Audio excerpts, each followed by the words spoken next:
സത്യത്തിൽ മലയാളികൾക്ക് കുടുംബത്തോടെ ഇരുന്ന് വാർത്ത കാണാൻ വലിയ രീതിയിൽ ഒരു അസ്വാരസ്യം ഉണ്ടാകും. കാരണം അത്രത്തോളം തെറ്റായ കണ്ടന്റുകൾ അല്ലെങ്കിൽ ഒരു അഡൾട്ട് ഓൺലി കണ്ടന്റുകൾ എന്ന തരത്തിലേക്ക് വാർത്താലോകം മാറുകയാണ്. ഇതിന് ഒരേ ഒരു കാരണം പ്രധാനമായി പലരെയും ഞെട്ടിക്കുന്ന കാര്യങ്ങളിലേക്ക് വരുന്നത് വീട്ടിൽ ഭാര്യയും മക്കളും ഒക്കെയുള്ള സമൂഹത്തിൽ വലിയ ഉന്നത സ്ഥാനീയരായി വലിയ വാചകമടിക്കുന്ന അല്ലെങ്കിൽ നല്ല ചിന്താഗതികൾ പങ്കുവയ്ക്കുന്ന നടന്മാരാണ് ഇതിനെല്ലാത്തിനും കാരണം എന്നുള്ളതാണ് ഏറ്റവും കൂടുതൽ പറയേണ്ടത്. അതിൽ ഏറ്റവും പുതുതായി വന്നിരിക്കുന്ന ഓരോ ദിവസവും ഞെട്ടിക്കുന്ന പേരുകൾ പുറത്തു വന്നുകൊണ്ടേയിരിക്കുകയാണ്. വമ്പന്മാർ വീഴുകയാണ്. ഇപ്പോൾ പുതുതായി പുറത്തു വന്നിരിക്കുന്നത് ജയസൂര്യയുടെയും മുകേഷിന്റെയും ഇടവേള ബാബുവിന്റെയും മണിയൻപിള്ള രാജുവിന്റെയും പേരുകളാണ്. നേരത്തെ വന്നിരുന്ന പേരുകളെക്കാൾ ഏറ്റവും കൂടുതൽ ഞെട്ടിച്ചത് ജയസൂര്യയെ പോലെ ഒരു യുവ നടനിൽ നിന്ന് പല സ്ത്രീകൾക്കും ഉണ്ടാകുന്ന പല ലൈംഗിക ചൂഷണ ആവശ്യങ്ങളും അല്ലെ അതിന്റെ കാര്യങ്ങളൊക്കെ പുറത്തു വന്നുകൊണ്ടിരിക്കുന്നു. MLA ആയി നമ്മൾ ജനപ്രതിനിധിയായി നമ്മൾ കൊണ്ട് നടക്കുന്ന മുകേഷ് കഴിഞ്ഞ ദിവസങ്ങളിലൊക്കെ ഭയങ്കര വലിയ വാചകടിയായിരുന്നു മുകേഷിന്റെ ഭാഗത്തു നിന്നുണ്ടായത്. പക്ഷേ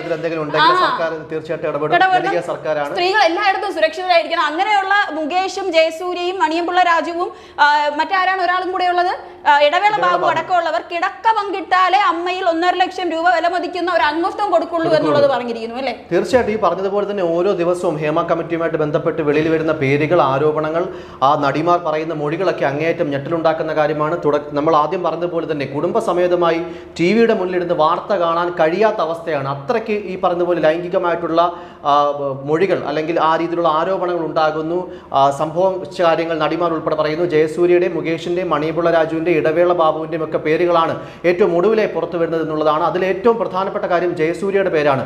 മുകേഷുമായിട്ടൊക്കെ ബന്ധപ്പെട്ട് നമ്മൾ പണ്ടും ഗുരുതരമായിട്ടുള്ള പക്ഷെ അക്ഷരാർത്ഥത്തിൽ ഞെട്ടിച്ചത് ജയസൂര്യയുടെ പേരാണെന്ന് പറയേണ്ടി വരും. കാര്യം അദ്ദേഹത്തെ ആ ഒരു വ്യക്തിയെ ഈ സ്ക്രീനിൽ മാത്രം കണ്ടു പരിചയമുള്ള നമ്മളെ പോലുള്ള ആൾക്കാർക്ക് ഒരു രീതിയിലും ഇങ്ങനെ ഒരു അലിഗേഷനിൽ ആരോപണത്തിൽ ഉൾപ്പെട്ട നടൻ എന്ന് അയാളുടെ പേര് പുറത്തു വരുമ്പോൾ സത്യം പറയാമല്ലോ ജയശങ്കർ, നമ്മുടെ ഈ പുതിയ തലമുറയിലെ അല്ലെങ്കിൽ ഒരു പൃഥ്വിരാജിന്റെ ഒക്കെ ഒരു അല്ലെങ്കിൽ അവരുടെ കാലഘട്ടത്തിലുള്ള ഒരു നടന്മാരെ നമ്മൾ ഈ ലിസ്റ്റിൽ വിചാരിച്ചില്ല, പ്രതീക്ഷിച്ചില്ല. പക്ഷെ ജയസൂര്യയെ പോലെ ഒരു നടൻ ഇതിലേക്ക് വരുന്നത് സത്യത്തിൽ ഇദ്ദേഹത്തെ നമ്മൾ പേര് പറഞ്ഞുകൊണ്ട് അപമാനിക്കുക എന്ന ഉദ്ദേശത്തോടെ അല്ല. ഇത് ഒരു എല്ലാവർക്കും പാഠമായിരിക്കണം. നിങ്ങൾ ആരോട് എത്ര വലിയ സൂപ്പർ സ്റ്റാർ ആയിരുന്നാലും ആരോടെങ്കിലും മോശമായി പെരുമാറിയിട്ടുണ്ടെങ്കിൽ എന്തെങ്കിലും ഒരിക്കൽ അത് പിടിക്കപ്പെടും. അത് കുടുംബത്തിനും നാട്ടിലും എല്ലാം നാണക്കേടായി മാറുമെന്നുള്ള ഒരു ബോധം ഇനിയെങ്കിലും ഉണ്ടാകണം അല്ലെ. ഇവരൊക്കെ പുറത്തു വന്നവരെ അഭിനന്ദിക്കുക കൂടി വേണം അല്ലെ. തീർച്ചയായിട്ടും. എന്തായാലും ഈ സമയത്ത് പേരുകളൊക്കെ വ്യക്തമായി പറയാൻ കാണിക്കുന്നത് ജയസൂര്യയെ പറ്റി പറയുന്നത്, അതായത് വർഷങ്ങൾക്ക് മുൻപ് നടന്ന ഒരു സിനിമയുടെ ഷൂട്ടിംഗ് ലൊക്കേഷനിൽ വെച്ചിട്ട്, ആ സിനിമയുടെ പേര് ഞാൻ വിട്ടുപോയി, സെക്രട്ടേറിയറ്റിൽ പരിസരത്താണ് ഷൂട്ടിംഗ് നടക്കുന്നത്. അപ്പോൾ ഈ പറയുന്ന മിനു കുര്യൻ അല്ലെ, നടിയാണ് മിനു കുര്യൻ. അദ്ദേഹം ആ ശുചിമുറിയിൽ പോയിട്ട് വരുമ്പോൾ പിന്നിൽ നിന്ന് പെട്ടെന്ന് ആലിംഗനം ചെയ്യുകയാണ് ഒരു വ്യക്തി. ആരാണെന്ന് അറിയാതെ ഞെട്ടലോടെ മാറി തിരിഞ്ഞു നോക്കുമ്പോൾ ജയസൂര്യയാണ്. അങ്ങേയറ്റം ഈ പറഞ്ഞതുപോലെ തന്നെ നമുക്ക് ഒരു രീതിയിലും അവിശ്വസനീയമെന്ന് തോന്നുന്ന രീതിയിലാണ്. കാരണം ജയസൂര്യയുടെ ഒരു പേര് ഈ ഒരു ലിസ്റ്റിലേക്ക് വരുമ്പോൾ ആ രീതിയിൽ ഒരു മാറുകയാണ്. നമ്മൾ വിചാരിച്ചു സോണിയ മൽഹാർ എന്ന് പറയുന്ന വ്യക്തി കഴിഞ്ഞ ദിവസം പുറത്തുവിട്ട ഒരു ആരോപണം പേര്, പക്ഷേ ജയസൂര്യയാണെന്ന് ഏകദേശം പലരും ഉറപ്പിച്ചുകൊണ്ട് പറയുന്നു.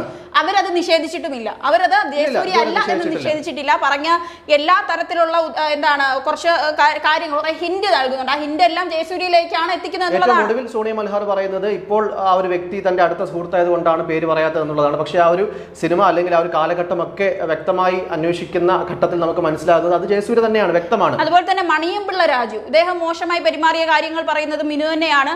ഡാ തടിയ എന്ന സിനിമയുടെ ചിത്രീകരണം നടക്കുമ്പോൾ ഹോട്ടൽ മുറിയിലേക്ക് വരണമെന്ന് പറഞ്ഞു. പിറ്റേ ദിവസം ലൊക്കേഷനിൽ വെച്ച് ദേഷ്യപ്പെട്ടുവെന്ന്, വരാത്തത് കൊണ്ട് ദേഷ്യപ്പെട്ടുവെന്നാണ് മിനു ആരോപിക്കുന്നത് അല്ലെ. വലിയ അതുപോലെ തന്നെ രേവതി ഓൾറെഡി നമ്മൾ വലിയ അലിഗേഷന്റെ ഭാഗമായിട്ടാണ് ഇപ്പോൾ സിദ്ദിഖ് അമ്മയുടെ ജനറൽ സെക്രട്ടറി സ്ഥാനം ഒഴിയേണ്ടി പോലും വന്നത്. അത്തരത്തിൽ ഈ പറഞ്ഞതുപോലെ തുടക്കത്തിലേക്ക് നമുക്ക് വരാം. മുകേഷിന്റെ കാര്യം നിസ്സാരപ്പെട്ട കാര്യമല്ലല്ലോ. ഒരു ജനപ്രതിനിധിയാണ്. തീർച്ചയായിട്ടും ഈ പറഞ്ഞതുപോലെ സിദ്ദിഖ് രാജിവെക്കാനുള്ള ആ ഒരു ധാർമ്മികത കാണിച്ചിട്ടുണ്ടെങ്കിൽ കുറ്റവാളിയാണ് തെളിയുന്ന ഘട്ടത്തിൽ പറഞ്ഞതുപോലെ സത്യം വെളി വരട്ടെ. പക്ഷേ മുകേഷ് ഈ പറഞ്ഞതുപോലെ തന്നെ ഒരു ജനപ്രതിനിധിയായിട്ട് തുടരാൻ അയാൾക്ക് എന്താണ് യോഗ്യത? അത് ചോദ്യം ചെയ്യപ്പെട്ട കാര്യം തന്നെയല്ലേ. തീർച്ചയായും. ഏതായാലും മുകേഷ് ഒരിക്കലും പ്രതീക്ഷിക്കാത്ത പേരുകൾ ഇതിലേക്ക് വരുന്നതിനേക്കാൾ ഉപരി ഇവരെയൊക്കെയാണല്ലോ നമ്മൾ ഈ എന്താണ് തിയേറ്ററുകളിൽ വലിയ താരാരാധനയോടെയൊക്കെ കാണുകയും മുഖം മൂടി അണിഞ്ഞ നന്മ ചെയ്യുന്ന തരത്തിലേക്കൊക്കെ ഇവർ എന്താണ് സോഷ്യൽ മീഡിയയിലൊക്കെ വളരെ വലിയ പ്രചാരണങ്ങൾ നടത്തുന്നു. ഇവർ നന്മയുടെ നിറകുടമാണ്, കർഷകർക്ക് വേണ്ടി സംസാരിക്കുന്നു, സ്ത്രീ സംരക്ഷണത്തിന് വേണ്ടി സംസാരിക്കുന്നു.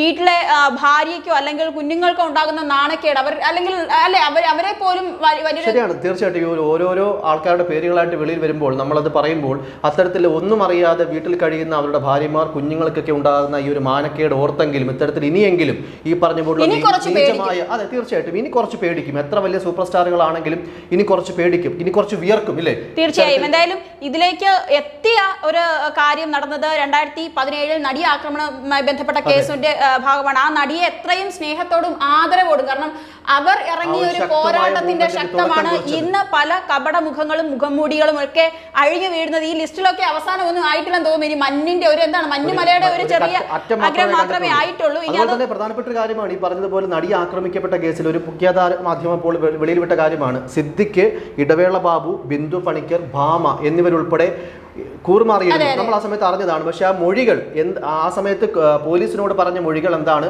കോടതിയിൽ പറഞ്ഞ മൊഴികൾ എന്താണെന്ന് വ്യക്തമായൊരു